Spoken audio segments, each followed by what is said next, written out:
요즘 매일 아침 일어나면 시장이 빠지고 SNS에는 AI가 다 날려버릴 거야라는 공포 기사들이 쏟아지고 있잖아.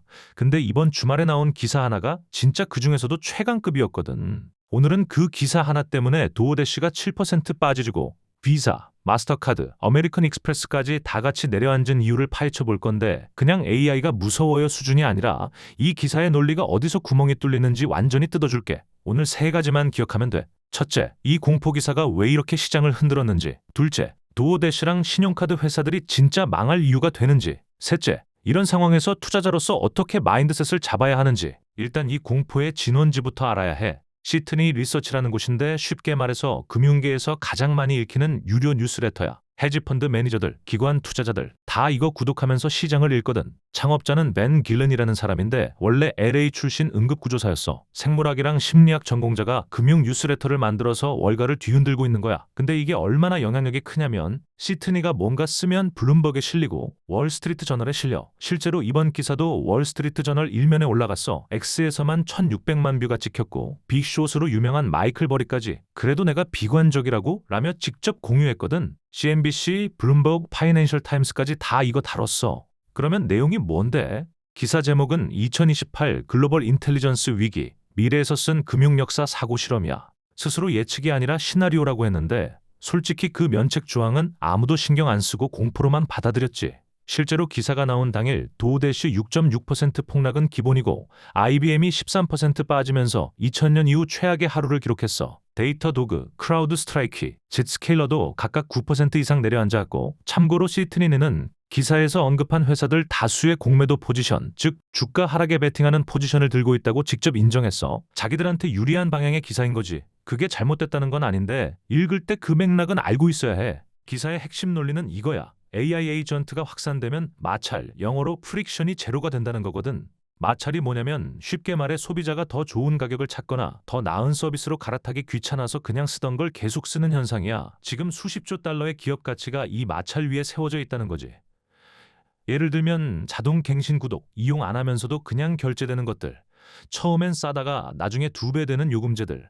AI 에이전트가 이걸 다 없애줄 거라는 게 기사의 전제야. 그러면 첫 번째 사례로 나오는 게 도어대시야. 이 기사가 나오고 도어대시 주가가 6에서 7%나 내려앉았거든. 논리는 이래. 바이브 코딩. 그러니까 AI 도움받아서 빠르게 앱을 만드는 기술 덕분에 이제 몇 주면 도어대시 경쟁 앱을 만들 수 있고 그런 앱들이 30개, 50개 생겨나면서 수수료 경쟁이 치열해지고 AI 에이전트가 그 모든 앱을 스캔해서 제일 싼 곳에 주문을 넣어줄 거라는 거야. 도어대시의 경쟁력이 내 폰 홈 화면에 있는 앱이라는 관성 하나인데 에이전트는 홈 화면이 없다는 거지. 그럴듯하지? 근데 실제로 생각해봐. 배고프다고 챗GPT한테 밥 주문해줘 하면 어떻게 될 것 같아? 에이전트가 뭘 먹고 싶냐고 물어봐. 그럼 또 대화 시작이야. 한식 먹고 싶어. 어떤 한식? 30분 이내 배달되는 곳으로. 리뷰 4점 이상만. 메뉴 보여줘. 이거 커스터마이징은? 이런 식으로 대화를 10번, 20번 주고받아야 하는 거야.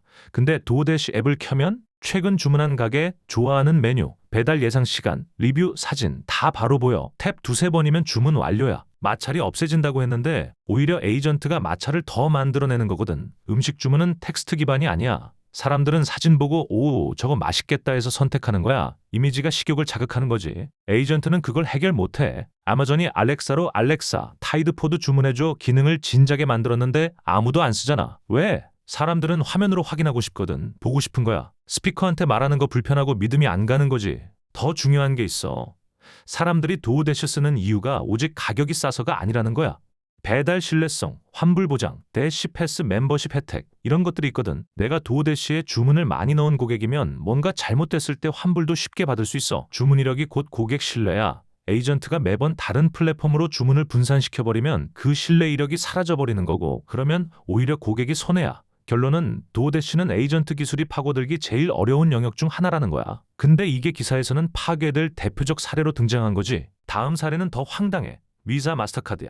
기사 논리는 이래. AI 에이전트가 직접 거래하게 되면 2에서 3% 카드 수수료가 너무 비싸 보이고 에이전트가 스테이블 코인, 그러니까 이더리움이나 솔라나 기반 코인으로 결제하면 수수료가 거의 0에 수렴한다는 거야. 그래서 마스터카드가 2027년에 주가 9% 빠진다는 가상의 미래 헤드라인도 넣어뒀어. 근데 이 논리의 전제 자체가 틀렸어. 전제가 뭐냐면 소비자는 마찰이 없는 결제를 원한다는 거거든. 근데 실제로는 정반대야. 소비자는 결제에서 마찰을 사랑해. 왜 그런지 설명해 줄게. 내가 신용카드를 쓰는 이유가 뭐냐면 결제는 했지만 내 돈은 아직 안 나간 거잖아. 은행이 먼저 낸 거야. 나는 물건을 받고 확인하고 이상 없으면 한 달 후에 갚는 구조야. 그 사이에 내 돈은 예금에 그대로 있어서 4% 이자까지 받는 거야. 이게 바로 마찰이야. 느리고 복잡한 과정이 나한테 유리한 구조거든. 그래서 높은 소득의 사람들일수록 직불카드를 안 써. 직불카드는 즉시 출금이야. 마찰이 없거든. 그래서 안 쓰는 거야. 스테이블 코인이 뭔데? 결제하는 순간 즉시 내 지갑에서 상대방 지갑으로 돈이 나가는 거야. 진짜 완전한 마찰 제로야. 근데 그게 소비자한테 이득이냐고? 전혀 아니야. 물건 받기도 전에 돈이 나가는 거잖아. 반품이 필요하면 스테이블 코인으로 돌려받을 수 있어? 사기리 당하면 카드사처럼 보호해줄 사람이 없어. 그리고 결정적으로 신용카드의 2에서 3% 수수료는 소비자가 내는 게 아니야. 가맹점이 내는 거야. 소비자한테는 오히려 그 수수료 덕분에 1에서 3% 캐시백, 마일리지, 포인트가 돌아오거든. 내가 사업 비용으로 카드를 수백만 달러 쓰면 그 2에서 3%가 통째로 나한테 돌아와. 내가 왜 스테이블 코인으로 바꾸겠어? 그럼 캐시백 없어지는 건데. 아메리칸 익스프레스 쓰는 사람들이 그 카드 쓰는 이유가 바로 그 혜택이거든. 마찰을 없앤다는 게 혜택도 같이 없앤다는 뜻이야. 이미 마찰 없는 버전이 있어, 직불카드. 그런데 부유층이 직불카드 안 쓰는 게 현실이잖아. 그 현실이 시트리 논리의 반증이야. 기사는 계속해서 세이스 회사들로 확장돼. 세이스 즉 소프트웨어 구독 서비스들이 전부 에이전트에 의해 대체되면서 해당 기업들이 망하고 그 부채를 안고 있는 사모펀드들이 흔들리고 그게 금융 시스템 전체의 도미노로 이어진다는 시나리오야. 가상의 미래 무디스 기사도 나와. 2027년 4월 무디스가 세이스 기업 14곳에 180억 달러 부채를 강등이라고. 그리고 젠데스케이가 실적을 못 채우면서 50억 달러짜리 대출이 58센트로 폭락한다는 시나리오도 있고. 근데 이게 얼마나 현실적이냐고? 젠데스케이 같은 걸 포춘 500 기업에서 그냥 확 뽑아낼 수 있어? 기업들이 ERP, CRM, 고객 서비스 시스템 바꾸는데 얼마나 걸리는지 알아? 최소 5년이야. 아무리 에이전트가 훨씬 낫다고 해도 전환 비용, 직원 교육, 데이터 마이그레이션 다 계산하면 엄청난 비용이 들거든. 기사는 이 전환 비용을 완전히 무시한 거야. 그리고 또 하나의 큰 논리 오류가 있어.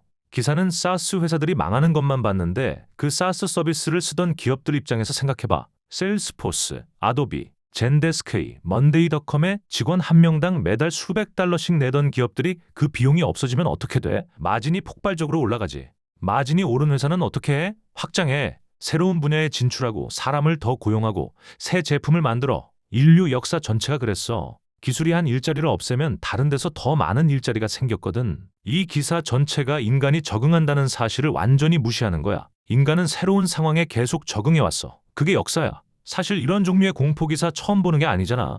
피터 린치가 수십 년 전에 이미 이런 말 했거든. 항상 걱정거리는 있어. 50년대엔 핵전쟁이 걱정했는데 그 시대가 20세기 최고의 투자 시대였다고. 유가가 4달러에서 40달러로 뛰었을 때도 다 망한다 했고 큰 은행들이 망하는 거 아니냐 했고 대공황 온다 했는데 주식시장은 그 모든 걸 이겨냈잖아. 연필이랑 사과 팔게 된다는 소리 지금 이 기사랑 똑같아. 지금 우리가 있는 시간도 그냥 그 패턴의 반복이야. 불확실성, 공포, 하락 이거 새로운 게 아니야. 5년 후에도 10년 후에도 똑같은 상황이 올 거거든. 그래서 지금 중요한 게 뭐냐면 투자자로서 냉정하게 현실을 보는 거야. 공포가 시장을 움직이고 있지만 그 공포의 근거를 들여다보면 구멍이 많아. 팬픽션처럼 잘 쓰여진 이야기가 수백조 원의 시가총액을 날려버리는 거야. 도대시가 하루 만에 6에서 7% 빠졌는데 그 근거가 에이전트는 홈 화면이 없다는 논리 하나인 거잖아. 그게 말이 돼? 낙관주의가 돈을 버는 거야. 항상 그래왔어. 마이클 버리처럼 공매도로 한번 크게 맞는 사람도 있지만 장기적으로 수익을 가장 많이 낸 투자자들은 현실적인 낙관주의자들이야. 많은 기업들이 에이전트 기술에 적응하고 적응 못한 곳은 사라지겠지만 그 자리에 새로운 기회가 생긴다는 시각. 이게 비현실적 낙관이 아니라 역사를 기반한 현실적 낙관이야. 오늘은 여기서 마무리할게. 요약하면 시트리니의 기사는 잘 쓰여졌고 흥미롭지만 핵심 전제들이 틀렸어. 소비자는 결제에서 마찰 없는 걸 원하지 않아. 음식 주문에서 에이전트가 앱보다 편하지 않아. 세이스 붕괴가 경제 붕괴로 직결되지 않아. 이 공포 기사 하나로 좋은 기업들 주식을 팔아치우는 건 역사적으로 항상 틀린 결정이었어. 앞으로도 이런 기사는 계속 나올 거야. 그때마다 냉정하게 논리를 뜯어봐. 그게 진짜 투자자가 하는 거야.